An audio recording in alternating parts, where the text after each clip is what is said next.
आज मलाई ज्ञान दिनुहोस्, म ज्ञान दिनको लागि भनेर हिँडेको थिएँ यहाँबाट। महाराज मलाई ज्ञान दिनुहोस्, मेरो उद्धार गरिदिनुहोस्।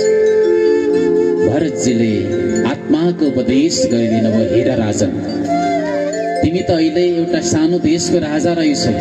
पूर्व जन्ममा म स्वयं यो सारा धरतीको राजा थिएँ, मेरो नाम थियो भरत। तर पनि मैले कहिले अभिमान गरिनँ। आज तिमीले जुन अभिमान गरिरहेका छौ, यो शरीर भनेको त एउटा मरणशील हो, भोलि मरेर जान्छ। तर आत्मा तत्व कहिल्यै पनि मर्दैन, अजर अमर बन्छ। यो संसारमा हामी एउटा व्यापारीको रूपमा भड्किन आएका छौँ राजा मेरा।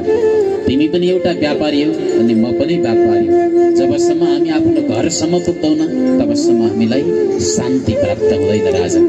जाऊ, यही ज्ञानलाई धारण गर र कहिल्यै पनि तिमीले अभिमान अब नगर्नु। जाऊ, तिमी आफ्नो गन्तव्य स्थानतिर। भरतजीले यसरी राजा रघुगणलाई पठाइदिनु भयो। राजा रघुगणले अन्तिममा पनि वन्दन गरे भरतजी महाराजलाई र वन्दन गर्दै गर्दै आफ्नो गन्तव्य स्थानतिर प्रस्थान गरे।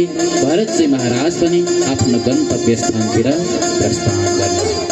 बोलो भक्तवत्सल भगवान जय हो।